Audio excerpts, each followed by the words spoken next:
Good afternoon, everyone. So it's been a little while since I've done an update on the chickens, and Jonathan's about to go in and try and pat his chicken, which is going to be a bit of a problem because I'm about to put another bale of hay in there, or bag of hay. But yeah, I can step over, yes. Oh, he's going to step over that. Anyway, so I'll give you a bit of an update on how the chickens are going. A bit of an update on the chickens. I've just put in another bag of hay because they had totally integrated all the hay that was in there into the soil. So they dug all that lovely organic matter into the soil. So I've given them one bag, so one big bag, chaff bag full of hay, and I'm about to give them another bag, which is going to be a little bit difficult with Jonathan climbing around in there.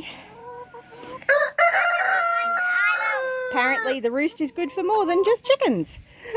Anyway, now these girls in here, they haven't dug theirs in as much, but I'm still going to give them, I've still given them one extra bag. Look at that rooster, isn't he a handsome boy? And I have also just emptied out the content of the black soldier fly bin because it had gone dormant. Looks pretty yucky in there. So I'm going to try restarting that. So I've emptied the contents out there, and the chickens will just scratch through that and it'll become part of the organic matter in here. Now I really should come in and turn this with a fork or something, but I don't really see that happening. So I'll probably just leave it for the chickens to do, and they're going to do a fantastic job. They absolutely love the hay coming in and getting to peck through it. As you can see, they're pecking all the way through it, getting all the bugs and the grubs and whatever seeds are left in there. And once they're finished with it, it's going to be absolutely beautiful compost. Really red. So that's Red Rooster. He's my Rhode Island Red Rooster. He's a good boy. So yes, the chickens are doing well, making progress. Still laying eggs. Which usually chickens will go off the lay during winter. But they haven't as yet. But we've still got August and September. Well, August tends to be colder for us. We'll get down to colder temperatures, but I think these girls will be doing fine. They're doing well. I'm not sure what Jonathan's doing with those chickens. Let's go check what he's doing to the chickens. I need to give the girls some more food too. What's he up to?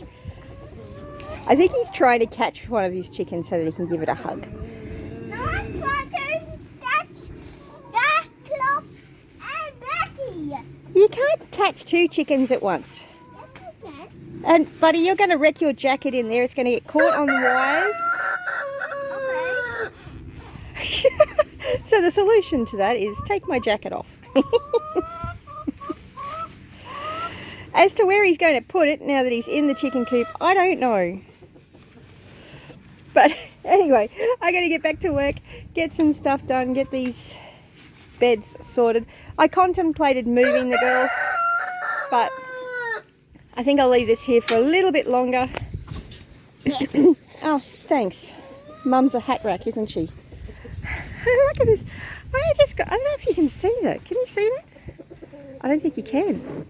Hey. Its moving's not helping. Oh, I can't focus on it. What did you say? I can't convince the camera the phone to focus on it. But those little orange things. Be safe. Be safe, Becky. Oh, let's see if I can do it. Be safe. Be safe. They're lady beetles. There's a whole heap of lady beetles. Yeah. A heap of lady beetles on the door of the coop. Anyway. So yes, Jonathan is rather intent on trying to catch his chicken. His chicken's the little black and white one. She's not super excited about being caught.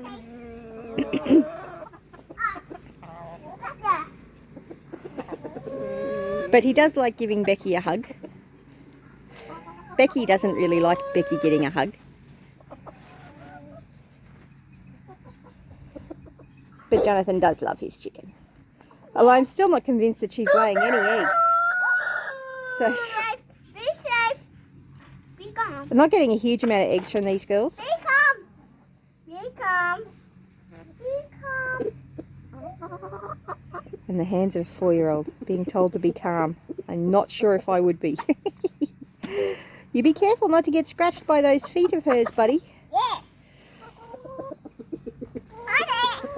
Just... Is that it? Anyway, that's the chicken update for today, and let's watch him climb over the roost again.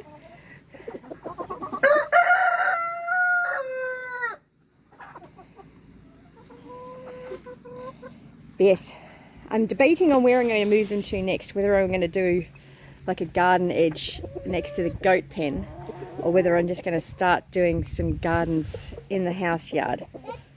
I haven't quite decided yet. I'm thinking I might set up some forage stuff around the goat's pen. Be quiet. Roosters don't really do quiet.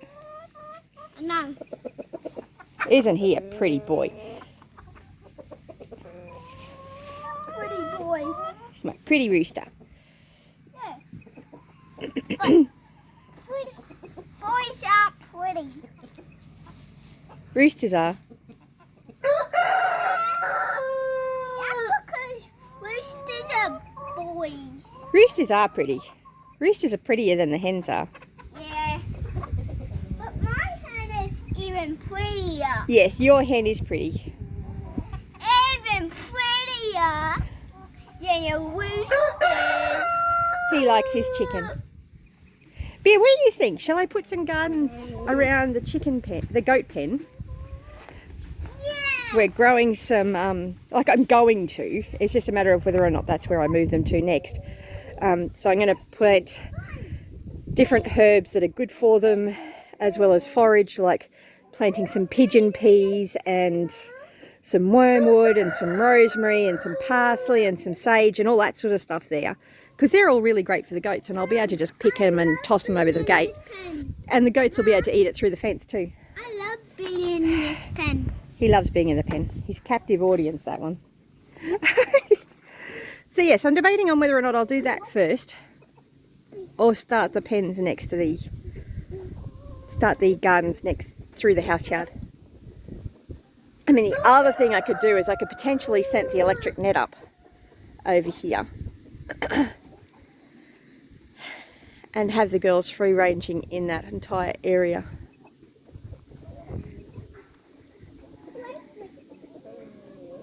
Yes, I don't know. I'm still thinking about what I'm going to do with that. But I'm thinking of setting up some garden beds along here. Still got to talk to Gavin and work on that. And that area is just a big giant mess heap of all sorts of things. When we moved in, there were some really large palms in here that just were not part of our plan. I'm not sure what the deal is with all of these rocks. I know that tree is not one that we want. That's a very bad tree to have on the property, especially this close to the house. It's a Moreton Bay fig, I believe. Not positive. Can't remember exactly what it is. But we need to get rid of it.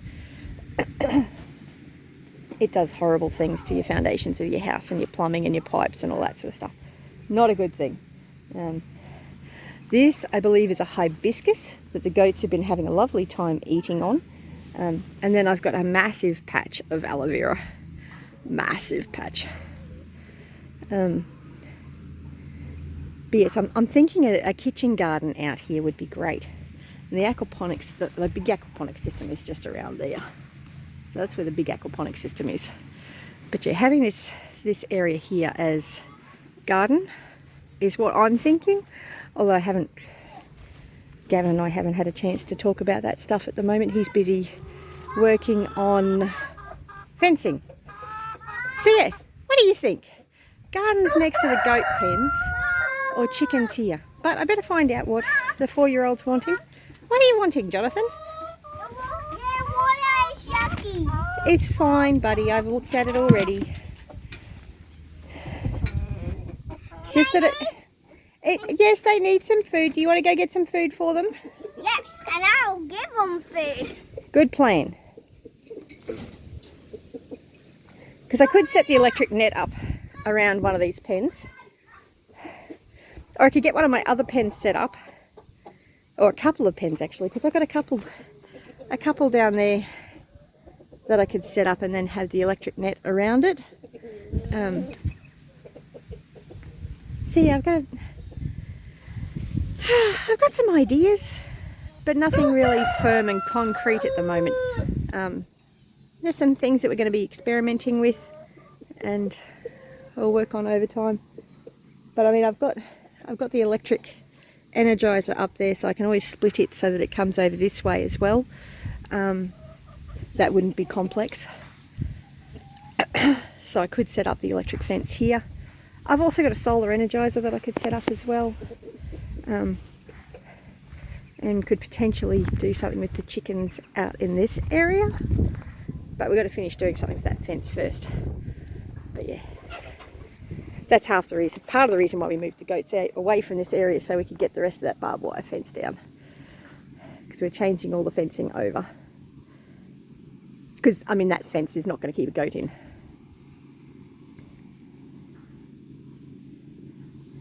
But yeah, lots of decisions, things to think about. But you have a great day. I've got to get this hay set up in the pen for these chickens, and I'll catch you in the next video. And hopefully tomorrow I'll get to work on the goats paddock a bit more. At the moment they're really happy with just getting fed hay, and I know a lot of people will look at that hay on the ground that's been left there and go, what a waste of good hay. But it's not, because it's feeding the soil. So we're not just about feeding the animals, we're about feeding the soil, because if we feed the soil, it's going to feed the animals. So yes, repairing the soil nutrient profile is probably one of my highest priorities at the moment. So you can see, we'll come down here and I'll show you what's happening around where I've had the chickens. Oh, you can probably see it actually. Over there you can see there are really dark green areas, and that's where the chicken coops have been. So yeah, setting up the chickens where goats have been is a really great way of just adding in some extra nutrients into the soil and helping it to come back a lot quicker. But yeah, anyway, I gotta go check on a 4-year-old. You have a great day. Bless you. And remember, you're green and growing or ripe and rotting. Have a great day. Bless you.